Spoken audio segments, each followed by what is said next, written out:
নমস্কাৰ সকলোকে। আজি মোৰ প্ৰথম ব্লগটোলৈ সকলোকে স্বাগতম জনাইছোঁ। আজি ভাবিলোঁ ৰাতিপুৱাই এটা ব্লগ বনাম ডেইলি লাইফৰ ওপৰত, কিন্তু কি হয় নাজানো, আগলৈ চাই থাকক বাৰু। ৰাতিপুৱা শুই যে দেখিলোঁ পূৰা বৰষুণ দি আছে। ভাবিলোঁ যে স্কুল যোৱা হ'ব নাই, উপায়তো নাই কিন্তু যাবই লাগিব। মোক তাকে সোনকালে গাটো ধুই আহিয়ে পটাপট ওলাবলৈ আৰম্ভ কৰিছোঁ।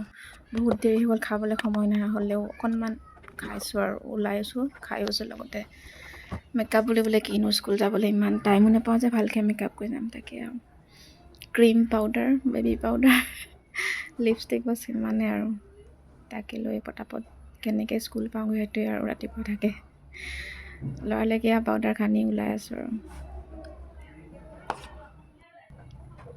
ব্লগ আৰম্ভ কৰিবলৈ লৈও তাকে ভাবিলোঁ কিনো দেখাবলৈ একো নাইচোন। স্কুললৈ গৈতো ফোনটো উলিয়াব নোৱাৰিলোঁ, তাত কিবা কিবি দেখাব পাৰিলোঁহেঁতেন যদিও তাত গৈ পেলাই ফোনটো বেগতে থাকে। বাকী এয়াই বেবী পাউডাৰ দেখিছে আৰু বেবী পাউডাৰ জিন্দাবাদ। সেই মুখৰ মেকআপত ইমান সময় নালাগিলেও কিন্তু মোৰ চুলিকেইডাল আচলতে বহুত সময় যায়। কেনেকৈ কি কৰি যাম এইটো ভাবিয়ে মোৰ বহুত সময় গুচি যায়। আপোনালোকৰ বাৰু হয়নে এনেকুৱা?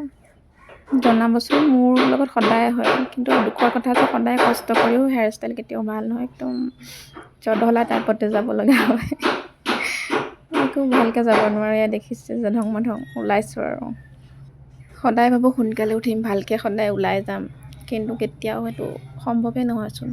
যিমান সোনকালে উঠিলেও কেতিয়াবা এনেকুৱা হয় যে দেৰিয়ে হৈ যায়, আৰু সোনকালে হ'ব বুলি ভাবি এনে বেছিয়ে দেৰি হৈ যায়। আজিতো বাৰু অকণমান দেৰি হ'ল উঠা, বৰষুণ দি আছে যিহেতু। সদায় এনেকুৱাকৈ দৌৰি দৌৰি ওলোৱাই হয়, ওলাই মেলি পটাপট যেনেকৈ যাব লাগে আৰু বছ টাইমো চাবগৈ লাগে। তাত গৈ আৰু ল'ৰা ছোৱালীবোৰৰ লগত ব্যস্ত হৈ যোৱা হয় আৰু এইবোৰ ইমান গুৰুত্ব নাথাকে। পিছে একদম ধুনীয়াকৈ যে যাব লাগে সেইটো মোৰ নাইকিয়া, বাকীবোৰ আছে যদি নাযায়, আছে চাগে, কিন্তু আৰু থাকিবই ন। গৈ পেলাই এইখন যিমান ভালকৈ ল'লেও দুপট্টাখন এনেও পেলাবই লাগিব, সেইকাৰণে মোৰ জধং মধংকৈ লৈ যাওঁ। মোৰ লগত ভালকৈ একদম প্ৰপাৰকৈ যোৱা নহয়, কেতিয়াও নহয়, যিমান ট্ৰাই কৰিলেও নহয়, আৰু সেইকাৰণে বেয়াকৈ যাওঁ মই। কৈছোঁ মই ঠিক নাই। দিনটো সম্পত্তি মোৰ পানী প্ৰাণ, সেইটো নহ'লে নহ'ব। তাৰপিছত আহিল মোৰ চশমাযোৰ, সেইযোৰ নহ'লে আৰু জীৱনেই অন্ধ মোৰ। সেয়া ওলাই মেলি হ'ল আৰু যেনে তেনে। এতিয়া দৌৰি দৌৰি যাব লাগে আৰু স্কুল পাবগৈ লাগে। Bye bye. স্কুল আহিলোঁ, আহি পাই আহিছে এগৰাকী দুগৰাকীমান ষ্টুডেণ্টে, এটা দুটাকৈ পাইছেগৈ আৰু সকলো টিভিত ব্যস্ত হৈ আছে। যিকেইটা পানী আহিছে, আহি পানী অকণ খাই লৈছোঁ আৰু এইকণে আৰু আহি পেলাই বহাই হয়। তাৰপিছত আহিলে কিছুমান কামত দিনটো ব্যস্ত আৰু একদম শূন্য হৈ আছে ৰুমটো, অলপ পাছত ভৰিয়ে যাব গোটেই। এনেকৈ দিনটো পাৰ হ'ল আৰু মোৰ ব্যস্তৰে।